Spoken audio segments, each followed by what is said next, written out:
ಓಂ ಶಾಂತಿ. ದಿನಾಂಕ 27/9/2020. ಪ್ರಾತಃ ಮುರಳಿ ಅವ್ಯಕ್ತ ಬಾಪ್ತಾದ. ರಿವೈಸ್ ದಿನಾಂಕ 27/3/86. ಮಧುಬನ.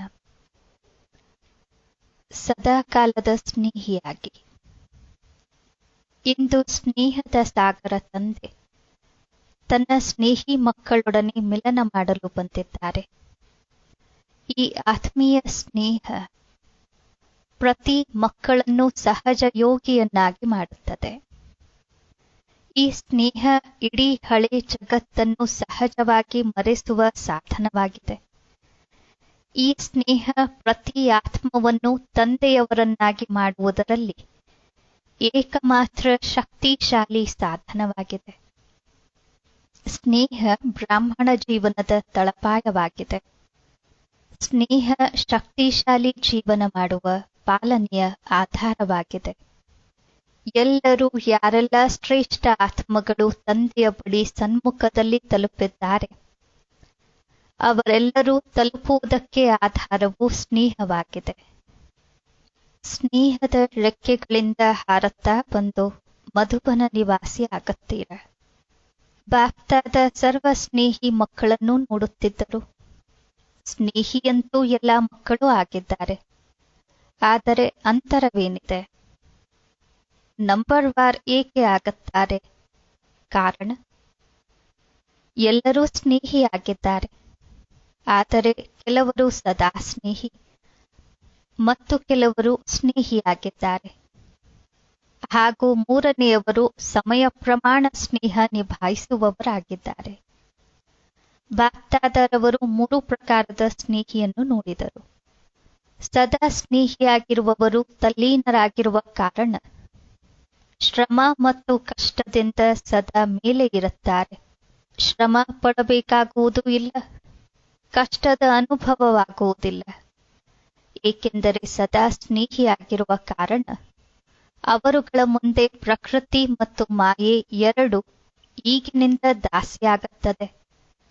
ಅಂದರೆ ಸದಾ ಸ್ನೇಹಿ ಆತ್ಮ ಮಾಲೀಕರಾಗುತ್ತಾರೆ ಎಂದಾಗ ಪ್ರಕೃತಿ ಮಾಯೆ ಸ್ವತಃವೇ ದಾಸಿ ರೂಪದಲ್ಲಿ ಬರುತ್ತದೆ. ಪ್ರಕೃತಿ ಮಾಯೆಗೆ ಸದಾ ಸ್ನೇಹಿಯ ಸಮಯ ಸಂಕಲ್ಪವನ್ನು ತನ್ನ ಕಡೆ ತೊಡಗಿಸಿಕೊಳ್ಳುವ ಧೈರ್ಯ ಇರುವುದಿಲ್ಲ. ಸದಾ ಸ್ನೇಹಿ ಆತ್ಮಗಳ ಪ್ರತಿ ಸಮಯ ಪ್ರತಿ ಸಂಕಲ್ಪ ಇರುವುದೇ ತಂದೆಯ ನೆನಪು ಮತ್ತು ಸೇವೆಯ ಪ್ರತಿ. ಆದ್ದರಿಂದ ಪ್ರಕೃತಿ ಮತ್ತು ಮಾಯೆಗೂ ಸಹ ಗೊತ್ತಿದೆ, ಇವರು ಸದಾ ಸ್ನೇಹಿ ಮಕ್ಕಳು. ಸಂಕಲ್ಪದಿಂದಲೂ ಎಂದಿಗೂ ನಮ್ಮ ಅಧೀನರಾಗಲು ಸಾಧ್ಯವಿಲ್ಲ ಎಂದು. ಸರ್ವ ಶಕ್ತಿಗಳ ಅಧಿಕಾರಿ ಆತ್ಮಗಳಾಗಿದ್ದಾರೆ. ಸದಾ ಸ್ನೇಹಿ ಆತ್ಮದ ಸ್ಥಿತಿಯದ್ದೇ ಗಾಯನವಿದೆ. ಒಬ್ಬ ತಂದೆಯನ್ನು ಬಿಟ್ಟರೆ ಮತ್ಯಾರೂ ಇಲ್ಲ. ತಂದೆಯೇ ಜಗತ್ತು ಆಗಿದ್ದಾರೆ. 2ನೇ ಸಂಖ್ಯೆ ಸ್ನೇಹಿ ಆತ್ಮಗಳು ಸ್ನೇಹದಲ್ಲಿ ಅವಶ್ಯವಾಗಿ ಇರುತ್ತಾರೆ. ಆದರೆ ಸದಾ ಇಲ್ಲದ ಕಾರಣ ಕೆಲವೊಮ್ಮೆ ಮನದ ಸಂಕಲ್ಪದ ಮೂಲಕವೂ ಎಲ್ಲೋ ಬೇರೆ ಕಡೆ ಸ್ನೇಹ ಹೋಗುತ್ತದೆ.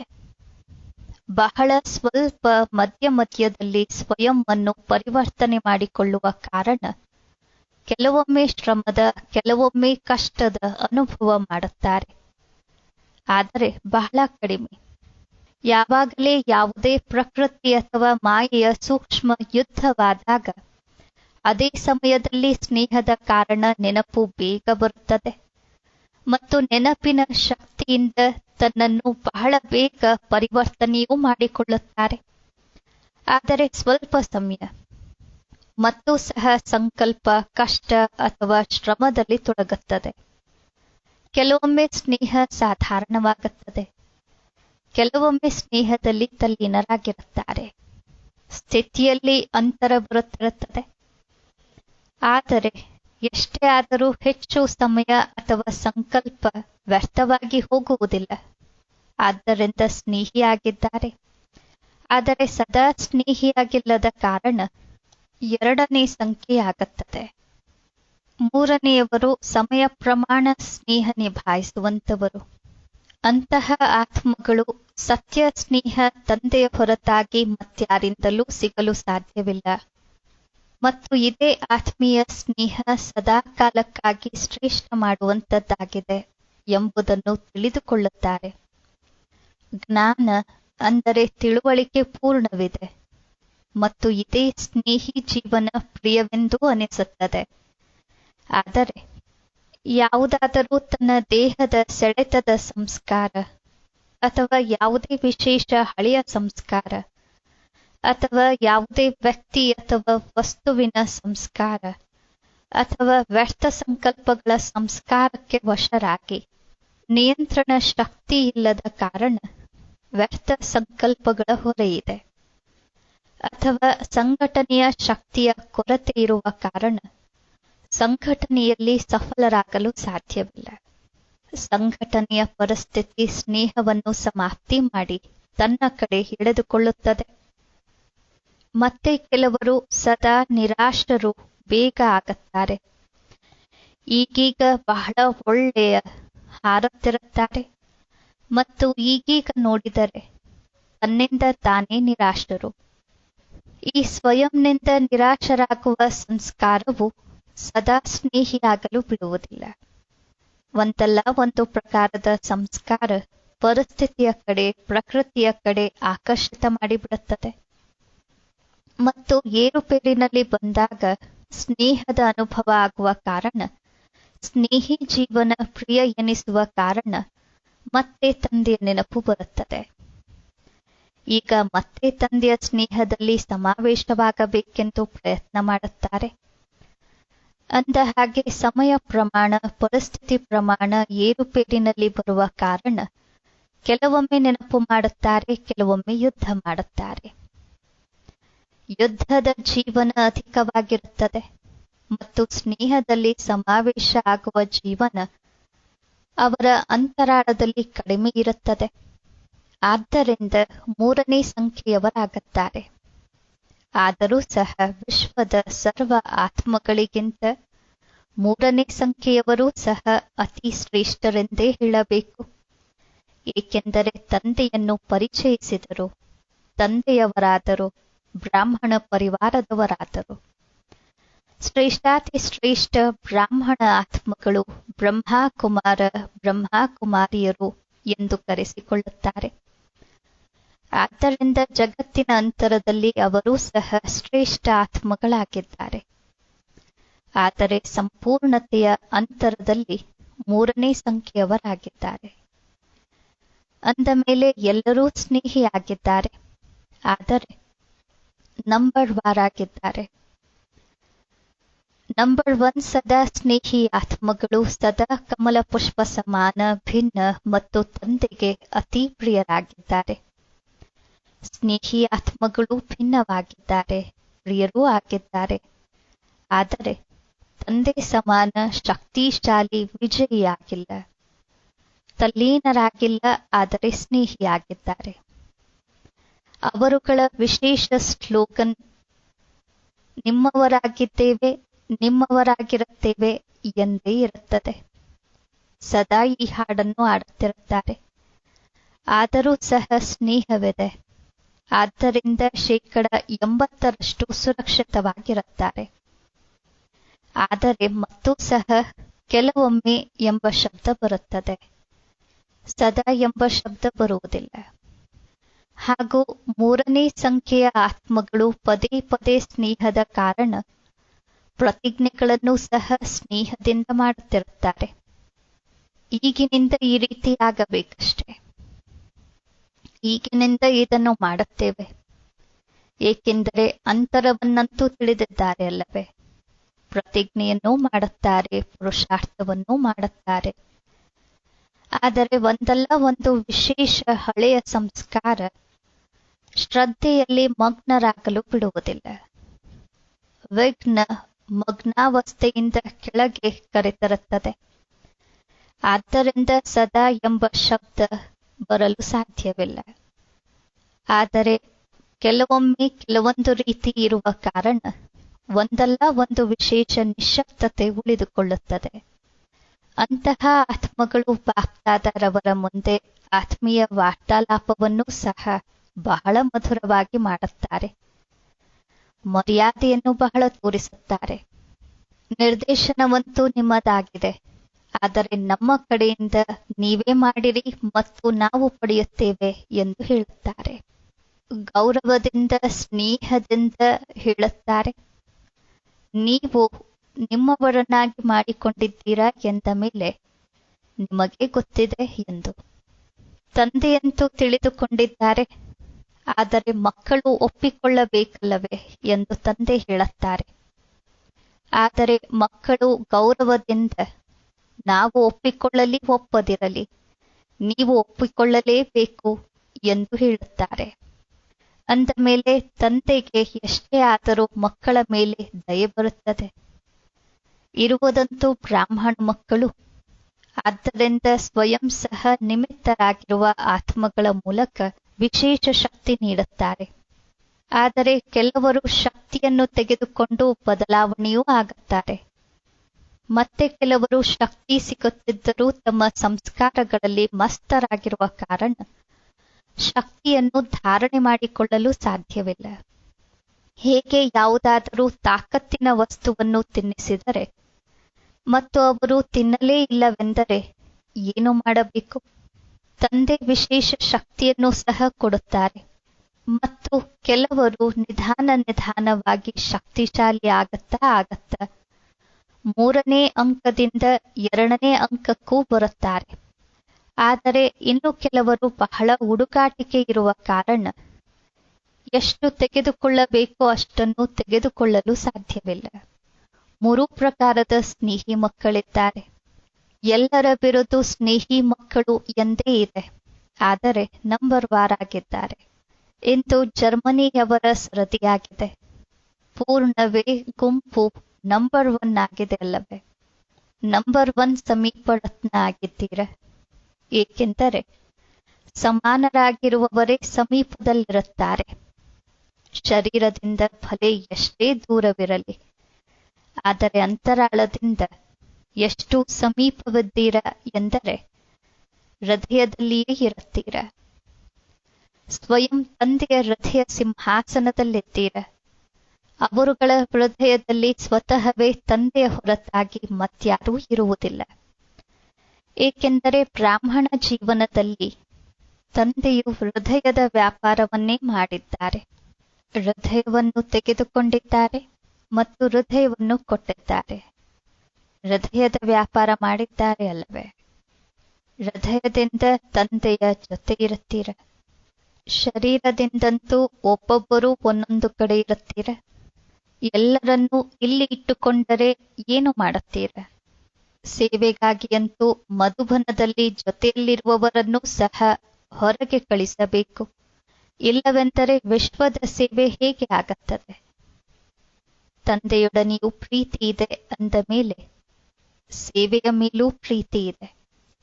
ಆದ್ದರಿಂದ ಡ್ರಾಮಾನುಸಾರ ಭಿನ್ನ ಭಿನ್ನ ಸ್ಥಾನಗಳಿಗೆ ತಲುಪಿದ್ದೀರ ಮತ್ತು ಅಲ್ಲಿಯ ಸೇವೆಗೆ ನಿಮಿತ್ತರಾಗಿದ್ದೀರ.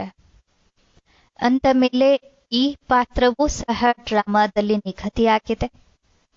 ತನ್ನ ಸಹಪಾಠಿಗಳ ಸೇವೆಗೆ ನಿಮಿತ್ತರಾಗಿದ್ದೀರ. ಜರ್ಮನಿಯವರು ಸದಾ ಖುಷಿಯಲ್ಲಿರುವವರಾಗಿದ್ದೀರ ಅಲ್ಲವೇ? ತಂದೆಯಿಂದ ಸದಾ ಕಾಲದ ಆಸ್ತಿ ಎಷ್ಟು ಸಹಜವಾಗಿ ಸಿಗುತ್ತಿದೆ ಎಂದಾಗ ಸದಾ ಕಾಲದನ್ನು ಬಿಟ್ಟು ಸ್ವಲ್ಪದರ ಅಥವಾ ಕೆಲವೊಮ್ಮೆಯದ್ದನ್ನು ಏಕೆ ತೆಗೆದುಕೊಳ್ಳಬೇಕು? ದಾತ ಕೊಡುತ್ತಿದ್ದಾರೆ ಅಂದ ಮೇಲೆ ತೆಗೆದುಕೊಳ್ಳುವವರು ಕಡಿಮೆ ಏಕೆ ತೆಗೆದುಕೊಳ್ಳಬೇಕು? ಆದ್ದರಿಂದ ಸದಾ ಖುಷಿಯ ಉಯ್ಯಾಲೆಯಲ್ಲಿ ತೂಗುತ್ತಿರಿ. ಸದಾ ಮಾಯಾಜೀತ್ ಪ್ರಕೃತಿ ಜೀತ್ ವಿಜಯಿಯಾಗಿ ವಿಜಯದ ನಗಾರಿಯನ್ನು ವಿಶ್ವದ ಮುಂದೆ ಜೋರಾಗಿ ಬಾರಿಸಿ. ಇತ್ತೀಚೆಗಿನ ಆತ್ಮಗಳು ವಿನಾಶಿ ಸಾಧನಗಳಲ್ಲಿ ಬಹಳ ಮಸ್ತರಾಗಿ ನಶೆಯಲ್ಲಿ ಚೂರಾಗಿದ್ದಾರೆ. ಇಲ್ಲವೆಂದರೆ ದುಃಖ ಅಶಾಂತಿಯಿಂದ ಸುಸ್ತಾಗಿ ಎಂತಹ ಆಳವಾದ ನಿದ್ದೆಯಲ್ಲಿ ಮಲಗಿದ್ದಾರೆಂದರೆ ಸಣ್ಣ ಶಬ್ದ ಕೇಳಿಸುವುದಿಲ್ಲ. ನಶೆಯಲ್ಲಿ ಚೂರಾಗಿರುವವರನ್ನು ಅಲುಗಾಡಿಸಬೇಕು. ಆಳವಾದ ನಿದ್ದೆಯಲ್ಲಿರುವವರನ್ನೂ ಸಹ ಅಲುಗಾಡಿಸಿ ಇಳಿಸಬೇಕಾಗುತ್ತದೆ. ಅಂದ ಮೇಲೆ ಹ್ಯಾಂಬರ್ಗ್ನವರು ಏನು ಮಾಡುತ್ತಿದ್ದಾರೆ? ಒಳ್ಳೆಯ ಶಕ್ತಿಶಾಲಿ ತಂಡವಾಗಿದೆ. ಎಲ್ಲರಿಗೂ ತಂದೆ ಮತ್ತು ವಿದ್ಯೆಯ ಮೇಲೆ ಒಳ್ಳೆಯ ಪ್ರೀತಿ ಇದೆ. ವಿದ್ಯೆಯ ಮೇಲೆ ಪ್ರೀತಿ ಇರುವವರು ಸದಾ ಶಕ್ತಿಶಾಲಿಯಾಗಿರುತ್ತಾರೆ. ತಂದೆ ಅಂದರೆ ಮುರಳೀಧರನೊಡನೆ ಪ್ರೀತಿ ಎಂದರೆ ಮುರಳಿಯೊಡನೆ ಪ್ರೀತಿ. ಮುರಳಿಯ ಮೇಲೆ ಪ್ರೀತಿ ಇಲ್ಲವೆಂದರೆ ಮುರಳೀಧರನೊಡನೆಯೂ ಪ್ರೀತಿ ಇಲ್ಲ. ನನಗೆ ತಂದೆಯ ಮೇಲೆ ಪ್ರೀತಿ ಇದೆ, ಆದರೆ ವಿದ್ಯೆಗಾಗಿ ಸಮಯವಿಲ್ಲ ಎಂದು ಯಾರು ಎಷ್ಟೇ ಹೇಳಿದರೂ ತಂದೆ ಒಪ್ಪಿಕೊಳ್ಳುವುದಿಲ್ಲ. ಶ್ರದ್ಧೆ ಇರುವಲ್ಲಿ ಯಾವುದೇ ವಿಘ್ನ ನಿಲ್ಲಲು ಸಾಧ್ಯವಿಲ್ಲ. ಸ್ವತಃವೇ ಸಮಾಪ್ತಿಯಾಗುತ್ತದೆ. ವಿದ್ಯೆಯ ಪ್ರೀತಿ ಮುರಳಿಯೊಡನೆ ಪ್ರೀತಿ ಉಳ್ಳವರು ವಿಘ್ನಗಳನ್ನು ಸಹಜವಾಗಿ ಪಾರು ಮಾಡಿಬಿಡುತ್ತಾರೆ. ಹಾರುವ ಕಲೆಯ ಮೂಲಕ ಸ್ವಯಂ ಶ್ರೇಷ್ಠ ಮೇಲೆ ಹೋಗುತ್ತಾರೆ. ವಿಘ್ನ ಕೆಳಗೆ ಉಳಿಯುತ್ತದೆ. ಹಾರುವ ಕಲೆ ಉಳ್ಳವರಿಗಾಗಿ ಬೆಟ್ಟವೂ ಸಹ ಒಂದು ಕಲ್ಲಿನ ಸಮಾನವಾಗಿದೆ. ವಿದ್ಯೆಯೊಡನೆ ಪ್ರೀತಿಯನ್ನಿಟ್ಟುಕೊಳ್ಳುವವರು ಯಾವುದೇ ನೆಪ ಹೇಳುವುದಿಲ್ಲ. ಪ್ರೀತಿ ಕಷ್ಟವನ್ನು ಸಹಜ ಮಾಡುತ್ತದೆ. ಒಂದು ಮುರಳಿಯೊಡನೆ ಪ್ರೀತಿ, ವಿದ್ಯೆಯೊಡನೆ ಪ್ರೀತಿ ಮತ್ತು ಪರಿವಾರದ ಪ್ರೀತಿ ಕೋಟೆಯಾಗುತ್ತದೆ. ಕೋಟೆಯಲ್ಲಿರುವವರು ಸುರಕ್ಷಿತರಾಗುತ್ತಾರೆ. ಈ ತಂಡವನ್ನು ಈ ಎರಡೂ ವಿಶೇಷತೆಗಳು ಮುಂದುವರಿಸುತ್ತಿದೆ. ವಿದ್ಯೆ ಮತ್ತು ಪರಿವಾರದ ಪ್ರೀತಿಯ ಕಾರಣ ಒಬ್ಬರು ಮತ್ತೊಬ್ಬರು ಪ್ರೀತಿಯ ಸ್ವಭಾವದಿಂದ ಈ ತಂಡವನ್ನು ಈ ಎರಡೂ ವಿಶೇಷತೆಗಳು ಮುಂದುವರಿಸುತ್ತಿದೆ. ವಿದ್ಯೆ ಹಾಗೂ ಪರಿವಾರದ ಪ್ರೀತಿಯ ಕಾರಣ ಒಬ್ಬರು ಮತ್ತೊಬ್ಬರಿಗೆ ಪ್ರೀತಿಯ ಸ್ವಭಾವದಿಂದ ಸಮೀಪ ಮಾಡಿಬಿಡುತ್ತದೆ. ಹಾಗೂ ಮತ್ತೆ ನಿಮಿತ್ತ ಆತ್ಮ ಪುಷ್ಪಾಲ್ ಸಹೋದರಿಯೂ ಸಹ ಪ್ರೀತಿ ಉಳ್ಳವರು ಸಿಕ್ಕಿದ್ದಾರೆ. ಸ್ನೇಹವೆಂಬುದು ಭಾಷೆಯನ್ನೂ ಸಹ ನೋಡುವುದಿಲ್ಲ. ಸ್ನೇಹದ ಭಾಷೆ ಎಲ್ಲ ಭಾಷೆಗಳಿಗಿಂತ ಶ್ರೇಷ್ಠವಾಗಿದೆ. ಎಲ್ಲರೂ ಅವರನ್ನು ನೆನಪು ಮಾಡುತ್ತಿದ್ದಾರೆ. ಬಾಪ್ದಾದ ಅವರಿಗೂ ನೆನಪಿದೆ. ಒಳ್ಳೆಯ ಪ್ರತ್ಯಕ್ಷ ಪ್ರಮಾಣವನ್ನು ನೀಡುತ್ತಿದ್ದೀರ. ಸೇವೆಯ ವೃದ್ಧಿಯಾಗುತ್ತದೆ. ವೃದ್ಧಿ ಮಾಡಿದಷ್ಟು ಮಹಾನ್ ಪುಣ್ಯಾತ್ಮರಾಗುವ ಫಲ ಸರ್ವರ ಆಶೀರ್ವಾದ ಪ್ರಾಪ್ತಿಯಾಗುತ್ತಿರುತ್ತದೆ. ಪುಣ್ಯಾತ್ಮರೇ ಪೂಜ್ಯ ಆತ್ಮರಾಗುತ್ತಾರೆ. ಈಗ ಪುಣ್ಯಾತ್ಮರಲ್ಲ ಎಂದರೆ ಭವಿಷ್ಯದಲ್ಲಿ ಪೂಜ್ಯಾತ್ಮರಾಗಲು ಸಾಧ್ಯವಿಲ್ಲ. ಪುಣ್ಯಾತ್ಮರಾಗುವುದು ಸಹ ಅವಶ್ಯಕವಾಗಿದೆ. ಒಳ್ಳೆಯದು. ಅವ್ಯಕ್ತ ಮುರುಳಿಗಳಿಂದ ಆರಿಸಲ್ಪಟ್ಟ ಪ್ರಶ್ನೋತ್ತರ. ಪ್ರಶ್ನೆ: ಬ್ರಾಹ್ಮಣ ಜೀವನದ ವಿಶೇಷ ಗುಣ, ಶೃಂಗಾರ ಮತ್ತು ಖಜಾನೆ ಯಾವುದಾಗಿದೆ? ಉತ್ತರ: ಸಂತುಷ್ಟತೆ. ಹೇಗೆ ಯಾವುದಾದರೂ ಪ್ರಿಯವಾದ ವಸ್ತುವಾಗಿರುತ್ತದೆ ಎಂದರೆ ಪ್ರಿಯ ವಸ್ತುವನ್ನು ಎಂದಿಗೂ ಬಿಡುವುದಿಲ್ಲ. ಸಂತುಷ್ಟತೆ ವಿಶೇಷತೆಯಾಗಿದೆ. ಬ್ರಾಹ್ಮಣ ಜೀವನದ ಪರಿವರ್ತನೆಯ ವಿಶೇಷ ದರ್ಪಣವಾಗಿದೆ. ಸಂತುಷ್ಟತೆ ಇರುವಲ್ಲಿ ಖುಷಿ ಅವಶ್ಯವಾಗಿರುತ್ತದೆ. ಒಂದು ವೇಳೆ ಬ್ರಾಹ್ಮಣ ಜೀವನದಲ್ಲಿ ಸಂತುಷ್ಟತೆ ಇಲ್ಲ ಎಂದರೆ ಅದು ಸಾಧಾರಣ ಜೀವನವಾಗಿದೆ. ಪ್ರಶ್ನೆ: ಸಂತುಷ್ಟ ಮಣಿಗಳ ವಿಶೇಷತೆಗಳು ಏನಾಗಿರುತ್ತದೆ? ಉತ್ತರ: ಸಂತುಷ್ಟ ಮಣಿಗಳು ಎಂದಿಗೂ ಯಾವುದೇ ಕಾರಣದಿಂದ ಸ್ವಯಂನಿಂದ, ಅನ್ಯ ಆತ್ಮಗಳಿಂದ, ತನ್ನ ಸಂಸ್ಕಾರಗಳಿಂದ, ವಾಯುಮಂಡಲದ ಪ್ರಭಾವದಿಂದ ಅಸಂತುಷ್ಟರಾಗಲು ಸಾಧ್ಯವಿಲ್ಲ. ನಾನಂತೂ ಸಂತುಷ್ಟವಾಗಿದ್ದೇನೆ, ಆದರೆ ಅನ್ಯರು ಅಸಂತುಷ್ಟ ಮಾಡುತ್ತಾರೆ ಎಂದು ಅವರು ಎಂದಿಗೂ ಹೇಳುವುದಿಲ್ಲ. ಏನೇ ಆಗಲಿ, ಸಂತುಷ್ಟ ಮುನಿಗಳು ತನ್ನ ಸಂತುಷ್ಟತೆಯ ವಿಶೇಷತೆಯನ್ನು ಬಿಡಲು ಸಾಧ್ಯವಿಲ್ಲ. ಪ್ರಶ್ನೆ: ಸದಾ ಸಂತುಷ್ಟವಾಗಿರುವವರ ಗುರುತುಗಳು ಏನಾಗಿರುತ್ತದೆ? ಉತ್ತರ: 1. ಸದಾ ಸಂತುಷ್ಟ ಆಗಿರುವವರ ಪ್ರತಿ ಸ್ವತಃ ಎಲ್ಲರ ಸ್ನೇಹ ಇರುತ್ತದೆ. ಏಕೆಂದರೆ ಸಂತುಷ್ಟತೆ ಬ್ರಾಹ್ಮಣ ಪರಿವಾರದ ಸ್ನೇಹಿಯನ್ನಾಗಿ ಮಾಡುತ್ತದೆ. 2ನೇದು, ಸಂತುಷ್ಟ ಆತ್ಮವನ್ನು ಎಲ್ಲರೂ ಸ್ವಯಂವೇ ಸಮೀಪ ತರುವ ಅಥವಾ ಪ್ರತಿ ಶ್ರೇಷ್ಠ ಕಾರ್ಯದಲ್ಲಿ ಸಹಯೋಗಿ ಮಾಡಿಕೊಳ್ಳುವ ಪ್ರಯತ್ನ ಮಾಡುತ್ತಾರೆ. 3ನೇದು, ಸಂತುಷ್ಟತೆಯ ವಿಶೇಷತೆ ಸ್ವಯಂವೇ ಪ್ರತಿ ಕಾರ್ಯದಲ್ಲಿ ಗೋಲ್ಡನ್ ಚಾನ್ಸಲರ್ ಮಾಡಿಬಿಡುತ್ತದೆ. ಅವರಿಗೆ ಹೇಳುವ ಅಥವಾ ಯೋಚಿಸಬೇಕಾಗುವುದೂ ಇಲ್ಲ.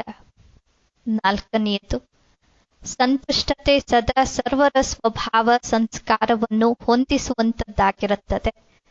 ಅವರು ಎಂದಿಗೂ ಯಾರದ್ದೇ ಸ್ವಭಾವ ಸಂಸ್ಕಾರಕ್ಕೆ ಗಾಬರಿಯಾಗುವುದಿಲ್ಲ. 5ನೇದು, ಅವರೊಂದಿಗೆ ಎಲ್ಲರ ಸ್ವತಃ ಹೃದಯದ ಪ್ರೀತಿ ಇರುತ್ತದೆ. ಅವರು ಪ್ರೀತಿ ತೆಗೆದುಕೊಳ್ಳಲು ಪಾತ್ರರಾಗಿರುತ್ತಾರೆ.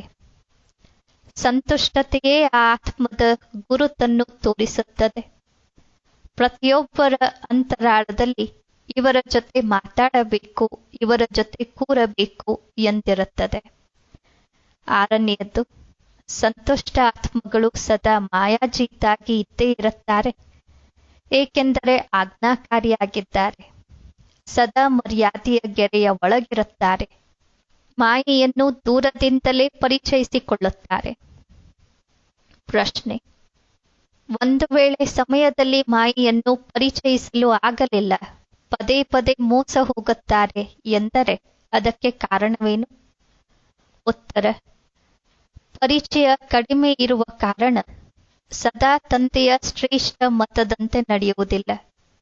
ಕೆಲವು ಸಮಯ ನಡೆಯುತ್ತಾರೆ, ಕೆಲವು ಸಮಯ ನಡೆಯುವುದಿಲ್ಲ. ಕೆಲವು ಸಮಯದಲ್ಲಿ ನೆನಪು ಮಾಡುತ್ತಾರೆ, ಕೆಲವು ಸಮಯ ಮಾಡುವುದಿಲ್ಲ. ಕೆಲವು ಸಮಯ ಹುಮ್ಮಸ್ಸು ಉತ್ಸಾಹದಲ್ಲಿರುತ್ತಾರೆ, ಕೆಲವು ಸಮಯದಲ್ಲಿಲ್ಲ. ಸದಾ ಆಜ್ಞೆಯ ಗೆರೆಯ ಒಳಗೆ ಇರುವುದಿಲ್ಲ. ಆದ್ದರಿಂದ ಮಾಯೆಯು ಸಮಯದಲ್ಲಿ ಮೋಸ ಮಾಡಿಬಿಡುತ್ತದೆ. ಮಾಯೆಯಲ್ಲಿ ಗುರುತಿಸುವ ಶಕ್ತಿ ಬಹಳವಿದೆ. ಈ ಸಮಯದಲ್ಲಿ ಇವರು ನಿಶ್ಶಕ್ತರಾಗಿದ್ದಾರೆ ಎಂದು ಮಾಯೆ ನೋಡುತ್ತದೆ. ಆಗ ಆ ನಿಶ್ಶಕ್ತತೆಯ ಮೂಲಕ ತನ್ನವರನ್ನಾಗಿ ಮಾಡಿಕೊಳ್ಳುತ್ತದೆ. ಮಾಯೆಯು ಬರುವ ದಾರಿಯೇ ನಿಶ್ಶಕ್ತತೆಯಾಗಿದೆ. ಪ್ರಶ್ನೆ: ಮಾಯಾಜೀತರಾಗುವ ಸಹಜ ಸಾಧನ ಯಾವುದಾಗಿದೆ?